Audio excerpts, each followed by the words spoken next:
মিথির সাথে হিমেলের ৩ কবুলের হালাল সম্পর্কটার বয়স পেরিয়েছে প্রায় ৩ মাসেরও বেশি। মিথি পুরোপুরি সুস্থ হয়েছে বহুদিন হলো, তবুও হিমেলের সাথে একই বাসায় একই ছাদের নিচেই অবস্থানরত। অবস্থান পাল্টায়নি হিমেলেরও একপাক্ষিক ভালোবাসার মানুষটা। অবশ্য হিমেল দিতও না এই অবাধ্য কাজটা করতে দিতে।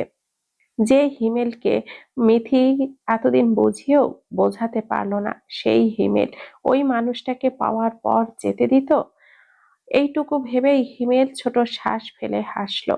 আকাশের দিকে চেয়ে বুক ভরা প্রশান্তি নিয়ে বিড়বিড় করলো, মিথি ফুল, ভালোবাসা নাই পাই, আফসোস নেই, কিন্তু এই যে তোকে চোখের সামনে দেখতে পাচ্ছি, কথা হচ্ছে, যত্নে ভালোবাসায় আগলে রাখতে পারছি, এইটুকুই চেয়েছিলাম আমি, এইটুকুতেই সুখ শান্তি। এইটুকু বলেই ফের হাসলো। তখন সকাল 6টা কি 7টা হবে হয়তো। ঘুম থেকে উঠেই ব্যালকনিতে গিয়ে এই সব ভাবছিল হিমেল।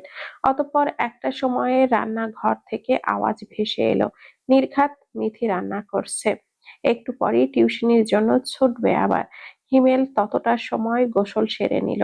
টি শার্ট ট্রাউজার শরীরে জড়িয়ে চুলগুলো তোয়ালে দিয়ে মুছেই রুম ছেড়ে বের হলো। মিষ্টি বোধহয় ঘুম ছেড়ে ওঠেনি। এদিকে ওদিকে তাকিয়ে একবার রান্নাঘরের দিকে উকি দিল সে। মিথিকে দেখেই গলা ঝেড়ে বলল, মিষ্টি ওঠেনি? মিথি ডিম ভাজছিল, নামাতে নামাতেই বলল, ঘুমাচ্ছে। আপনার সাথে থেকে ও গতকাল অনেক পরে ঘুমালো। হিমেল ভুরু কুঁচকে বলে উঠল, আমার সাথে থেকে? তো ও কান্না করার পর আপনিই তো ওকে নিয়ে বের হলেন। ঘুরে ফিরে রাত 10:30টায় বাসায় ফিরলেন দুজনে। মিষ্টির সামান্য কোনো কারণে কাল রাতে জেদ ধরেছিল, কেঁদেছিল প্রায় অনেকটা সময়। অবশেষে কান্না থামাতে হিমেল মিষ্টিকে নিয়ে বাইরে বের হয়েছিল। এটা ক্ষতি হলো? হিমেলের কপাল কুঁচকে বলল, তো তোর মতো ঘরে নিয়ে বসে থাকলে ওর কান্না থামতো? থেমে যেত একটু পর। বাচ্চারা তেমন একটু আধটু জেদ করবেই, সব জেদ পূরণ করতে নেই। হিমেল শুনল। মিথি ততক্ষণে তার দিকে ফিরেছে, ভেজা চুলে স্নিগ্ধ দেখাচ্ছে হিমেল ভাইকে। শান্ত গলায় বলল, শুনুন হিমেল ভাই, আমায় এবং মিষ্টিকে এত যত্ন করার প্রয়োজন নেই। এতটা যত্ন দেখাবেন না, অভ্যস্ত হয়ে যাব পরে। হিমেল শুনল, উত্তরে ভুরু উঁচিয়ে বলল, তুই অভ্যস্ত হবি? সম্ভব এটা মিথি? মিথি হাসলো এবারে, বলে, দিন শেষে আমিও মানুষ। আমি চাই না অভ্যস্ত হয়ে, তবুও একটা বিষয় রোজ রোজ হতে থাকলে তা এমনিতেই মানুষের অভ্যাসে পরিণত হয়ে যায় হিমেল ভাই। তাই অভ্যাসে পরিণত হয়ে গেলে সেই অভ্যাসটা পাল্টানো কঠিন হয়ে যায়। অভ্যাস হয়ে গেলে পাল্টানোর প্রয়োজনটা কি? মিথি এবারে আর উত্তর দিল না, নিশ্চুপে প্লেটে খাবার তুলে নিয়ে পা চালিয়ে চলে যেতে বলল, আপনার নাস্তাটা টেবিলে নিচ্ছি হিমেল ভাই। হিমেল পিছু পিছু এলো, বসে বলল, তুই? টিউশন থেকে এসে খেয়ে নিব, খালা আসবে একটু পর। এত চাপ নিতে হবে কেন? টিউশনি না করালে কি তোর খুব বেশি ক্ষতি হয়ে যাবে নাকি? অবশ্যই হয়ে যাবে। হিমেল গম্ভীর গলায় বলল, হবে না। তুই মিষ্টিকে টাইম দে, বাকিটা আমি সামলে নেব। আপনার সাথে একই বাসায় থাকছি মানে এই নয় যে আমার জীবনটা আপনার ওপরে চাপিয়ে দিব হিমেল ভাই। আমার বাচ্চা আর আমাকে চালিয়ে নেওয়ার জন্য চেষ্টা তো আমাকেই করতে হবে। এমনিতেও হসপিটালের বিলগুলো সহ আপনি অনেক টাকা পাবেন আমার কাছে। হিমেলের রাগ হলো শেষে কথাটাই এসে।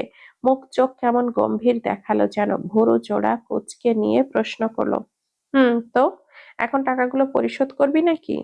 এইটুকু বলেই উঠে দাঁড়ালো সে, খাবারটুকু মুখেও তোলেনি। ফের বলো, মিথি, আমি মানুষটা তোর কাছে যতটা নিচে নেমেছি না, আর কারোর কাছে এতটা নামিনি, আর কারোর কাছেই নিজেকে এতটা ছোট করিনি।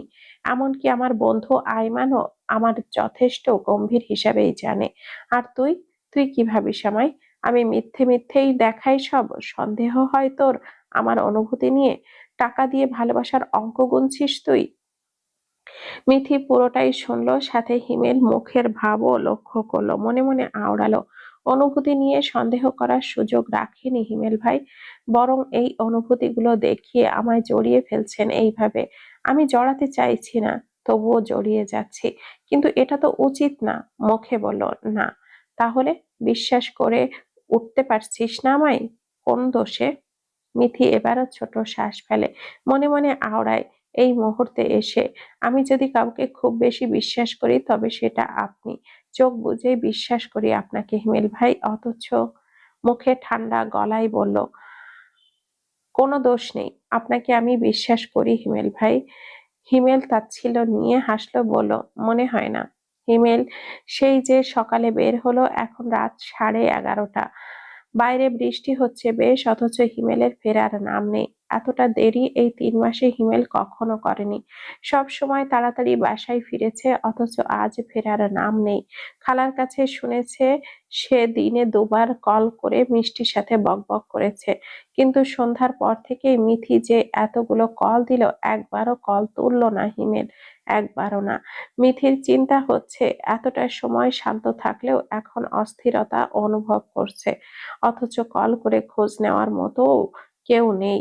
মিথি বিড়বিড় করে বলল, হিমেল ভাই, আমি কেন অস্থির হচ্ছি, এমন কেন লাগছে আমার? আপনি আমাকে অভ্যাস করে ফেলেছেন, আপনি নামক মানুষটাই আমাকে অভ্যস্ত করে ফেলেছেন দিনের পর দিন। এর থেকে বাঁচার উপায় কি?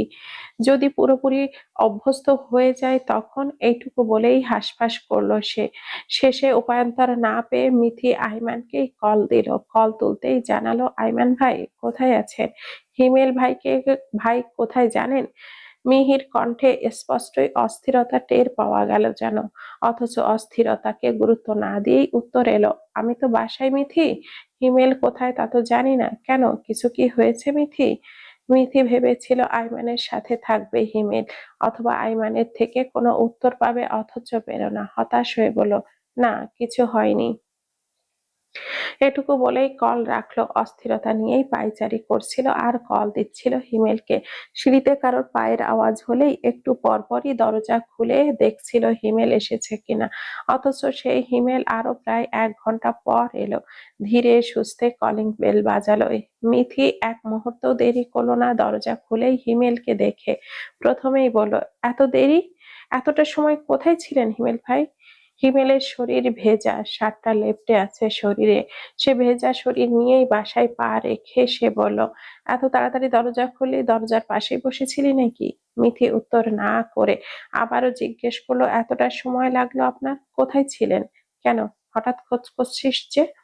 এই প্রশ্নটাই এসে মিথি আটকে গেল। একটু আগেই যে টানটান মুখশ্রী প্রদর্শন করলো তা শিথিল হয়ে উত্তর দিল, এমনি, অন্যদিন আরো তাড়াতাড়ি ফেরেন তাই। হিমেল হাসলো, ভুরু নাচিয়ে বলল, তাই খোঁজ করছিলি নাকি কৌতূহল? যাই ভাবুন, কিন্তু এরপর থেকে দেরিতে বাসায় ফিরলে জানাবেন, কাল কল তুলবেন। এতবার কল দিয়েছি অথচ ফোনটাই তোলেনি, খেয়াল করিনি। মিথি এমনিতেই রাগ হচ্ছিল, তার ওপরে এই উত্তর শুনে আরো রাগ হলো। পকেটে ফোন, অথচ খেয়াল করিনি বলল, ভালো করেছেন। হিমেল হাসলো, যেতে যেতে বলল, আমার এই প্রথম মনে হলো যে আমরা সত্যি সত্যি সংসার করছি মিথি। অন্তত দেরি করে ফিরলে কেউ বিয়ে করা বউয়ের মতো করে জানতে চাইছে যে কোথায় ছিলাম, নাক মুখ কুঁচকে রাগ দেখাচ্ছে, এবং আমি ভুল না হলে এতটা সময় চিন্তাও করেছে আমার জন্য। একটা পোষা প্রাণীও একটা দিন ঠিক সময়ে নিয়ে না ফিরলে প্রাণীটার মালিক চিন্তা করে হিমেল ভাই। আর আপনিও তো জলজ্যান্ত মানুষ, চিন্তা হওয়াটা অনুচিত নয় নিশ্চয়? হিমেল ঘাড় ঘোরালো, ভুরু উঁচিয়ে বলল, সত্যি সত্যি চিন্তা করছিলি? ফ্রেশ হয়ে নিন আগে, খাবার বাড়ছি। লাগবে না। কেন? সাবিহাদের বাড়িতে গিয়েছিলাম। মিথির রাগ এবার সত্যি সত্যি ঠান্ডা হয়ে গেল। হুট করেই মনে হলো সে অনধিকার চর্চা করে ফেলতে যাচ্ছিল। রাগ, রাগ কেন হচ্ছিল তার হিমেল ভাই? ফোন তোলেনি বলে? আশ্চর্য, সাবিয়াদের বাড়িতে গিয়েছে, এটা শুনেই বা কেমন একটা লাগলো কেন তার? কি সব হচ্ছে মিথির সাথে? এতটা অভ্যস্ত হয়ে যাচ্ছে কেন ও? একটা মানুষের সাথে থেকে থেকে সেই মানুষটা অভ্যাসে পরিণত হয়ে যাচ্ছে না? এখন যদি হিমেল ভাই বলে সাবিহার কাছে ফিরতে চায়, কষ্টটা তো মিথিরই হবে। তার চেয়ে অভ্যাস না হোক এই মানুষটা। শান্ত গলায় বলল, ও, জিজ্ঞেস করবি না কেন? না, কেন? আপনার একটা পার্সোনাল লাইফ আছে, সবকিছু জিজ্ঞেস করতে হবে বা জানতে হবে এমন তো নয়। তুই আমার বিয়ে করা স্ত্রী, জানতে চাইতেই পারিস, অধিকার আছে তোর।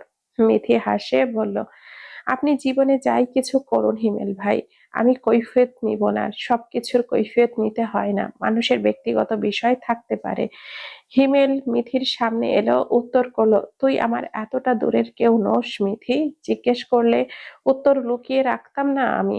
সাবিহার জন্মদিন ছিল, ওখানেই গিয়েছি। মিথি জানে না হিমেল নিজে থেকে ব্যাখ্যাটা কেন দিল। হয়তো মিথির মনে নিজের জায়গাটা পরিষ্কার রাখতে হিমেল আবারও কিছু মনে পড়েছে ভঙ্গিতে হাতের ব্যাগটা উঁচিয়ে ধরে বলল, ও হ্যাঁ, সাবিহা তোর জন্য একটা শাড়ি দিয়েছে মিথি। হুম, গিফট? বিয়ের গিফট বলল। মিথি নিল, নিজেকে স্বাভাবিক দেখিয়ে বলল, খেয়ে এসেছেন তাহলে? এসেছি। মিষ্টি কোথায়, ঘুম? হ্যাঁ, ঘুমিয়ে গেছে। এরপরই হিমেল পা ঘোরালো, যেতে যেতে পকেট থেকে ফোনটা বের করে কারোর কল আসাতে সঙ্গে সঙ্গেই রিসিভড করে বলল, সাবিহা, বাসায় পৌঁছেছি মাত্রই আমি। বিপরীতে ওপাশ থেকে কি বলল কে জানি। হিমেল আবারও বলল, না, চিন্তা করো না, ফিরেছি আমি, ভালো থেকো। পরের দিন হিমেল ঠিক সময়েই অফিসে গেল। মিথিও টিউশনির জন্য বের হয়েছিল। ফিরেই দেখলো বাসায় হিমেলের ভাবি এসেছে। মিথিকে দেখেই হাসলো, কোলে মিষ্টি। মিষ্টিকে ওভাবে কোলে নিয়েই বলল, দুজনাই বাইরে, আর এসেই কখন থেকে বসে আছি জানো মিথি। মিথি বুঝলো না কেন এলো, তবে ছোট্ট শ্বাস ফেলে উত্তর করলো, ভালো আছেন ভাবি? হ্যাঁ, ভালোই। তো হিমেল কোথায়? অফিসে। তুমি কেমন আছো নতুন সংসার নিয়ে? মিথি তাকালো, অস্পষ্ট গলায় বলল, এই তো ভালো। হিমেলের ভাবি হাসলো, মিষ্টিকে আদর করে বলল, মেয়েটা আমার বাবাহীন থাকলো না তাহলে বলো? মেয়ের জন্য হলেও হিমেলকে ব্যবহার করে নিলে। যাই হোক, শুভ কামনা তোমাদের জন্য। মনে হলো তোমাদের সাথে সম্পর্কটা ঠিক করে নেওয়া উচিত। আর কত, যে মানুষ নিজের ভালো বোঝে না, তার ভালো কি আর অন্যরা তাকে বুঝিয়ে দিতে আসতে পারবে বলো? সেই বুঝুক তার জীবন, আমাদের কি? মিথি চুপ হয়ে গেল, হাসি মুখে কি বোঝাতে চাইলো তা বুঝতে অসুবিধা হলো না তার। হিমেলের ভাবি ফের আবারও বলল, বাবা ডাকে হিমেলকে? স্পষ্ট স্বরে উত্তর এলো, না। সে কি? যার জন্য বিয়েটা করলে, হিমেলকে হাতে আনলে, সেটা এখনো করছে না? বাবা ডাক শেখাওনি এখনো? ওর এক বাবা মেনে নেয়নি, অপর বাবা তো মেনে নিয়েছে বলো? শিখিয়ে দিও বাবা বলা। মিথির এই কথাটা খুব লাগলো আত্মসম্মানে। তাকে নিয়ে বলা হলে ঠিক ছিল, তবে এখন তার মেয়েকে নিয়েও। এই যে এতদিন মিথিকে এত কিছু বলল, ফোন দিয়ে মিথির কিছুই কাউকে বলেনি, শুধু চুপচাপ সহ্য করে গেছে। কারণ প্রতিবাদ করেও লাভ কি? যারা বোঝে না তারাতে তারা তো বুঝবেও না। মিথি ছোট্ট শ্বাস ফেললো শুধু।